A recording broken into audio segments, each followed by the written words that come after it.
आपके द्वारा यहाँ पे मंडी आलू आरती में अध्यक्ष पद के चुनाव लड़ा जा रहा है, आपकी प्राथमिकता क्या रहेंगी?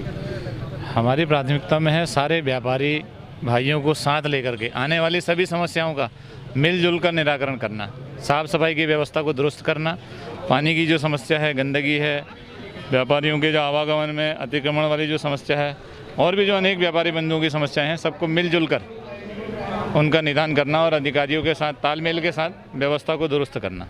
जो कार्यकाल था पहले काफ़ी समय पहले समाप्त हो चुका था, इतना चुनाव देर से क्यों हो रहा है? ये कुछ समस्या कोरोना के वजह से रही, कुछ और कारण ऐसे रह पाए जिनके वजह से वैसे एक्सटेंशन अधिकारी थे उनके धींगा मस्ती या दबाव के चलते चुनाव नहीं हो सके। नहीं, ऐसा नहीं है, ये एक भ्रांति है कि इस तरीके की धींगा कुश्ती, क्योंकि कोई संवैधानिक पद नहीं है जिसका कोई विशेष किसी को विशेष लाभ मिलता हो। ये एक तरीके की भ्रांति है और ऐसा कुछ नहीं है कि किसी ने ऐसा किया है। कुछ कारण रहे जिनके वजह से नहीं हो पाया, कुछ जिसमें कोरोना काल भी एक कारण रहा है। ठीक है, धन्यवाद।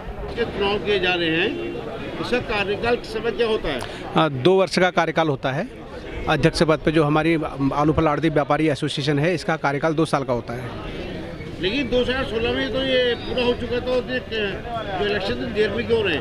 30 जून 2018 को चुनाव संपन्न होने थे, कार्यकाल पूर्ण हो चुका था, लेकिन एसोसिएशन के कुछ लोगों की मोनोपोली के चलते हुए ये चुनाव समय पर नहीं कराए गए और अभी भी चुनाव संभव नहीं था। लेकिन कुछ दबाव में, व्यापारियों के दबाव में एसोसिएशन को चुनाव व्यापारियों का दबाव था कि चुनाव कराओ करके, और एसोसिएशन ने चुनाव 2.5 साल लेट किया हुआ है।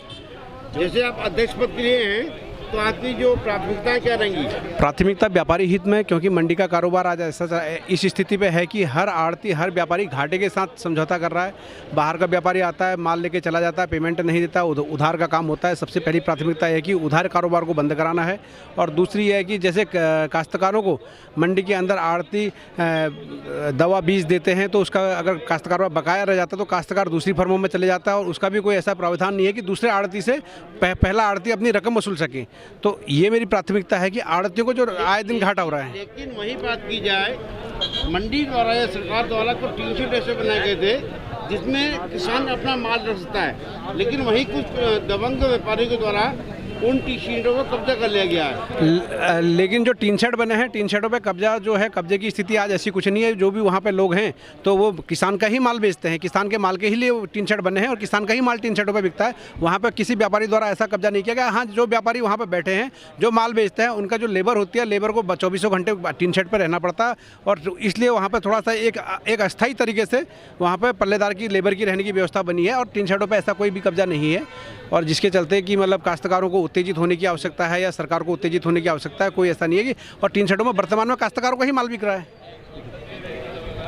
अब जो पिछली वाली कार्य समिति थी, उसने क्या अपने धींगा मस्ती के चलते इलेक्शन नहीं कराया 2 साल तक? जो पिछली एसोसिएशन हमारी जो अभी 30 जून 2018 को डिजॉल्व होनी थी, तो उसका ये था कि धींगा मस्ती के चलते ही उसने अपना चुनाव नहीं कराया। वो अपने वर्चस्व में, अपने राजनीतिक लाभ के लिए, अपने व्यक्तिगत लाभ के लिए उन लोगों ने चुनाव लेट कराए थे और जिसके कारण व्यापारियों का जब दबाव बनता गया, एक मजबूरी हो गई कि 2 साल के कार्यकाल पूरा होने के बाद, 2.5 साल ओवर टाइम होने के बाद ये जागे नहीं थे। उसके बाद जब व्यापारियों द्वारा एक दबाव बनाया गया, तो उसके जागने के बाद इन्होंने दोबारा चुनाव, जो आज चुनाव प्रक्रिया संपन्न हो रही है, व्यापारियों के दबाव से चुनाव प्रक्रिया संपन्न हुई है।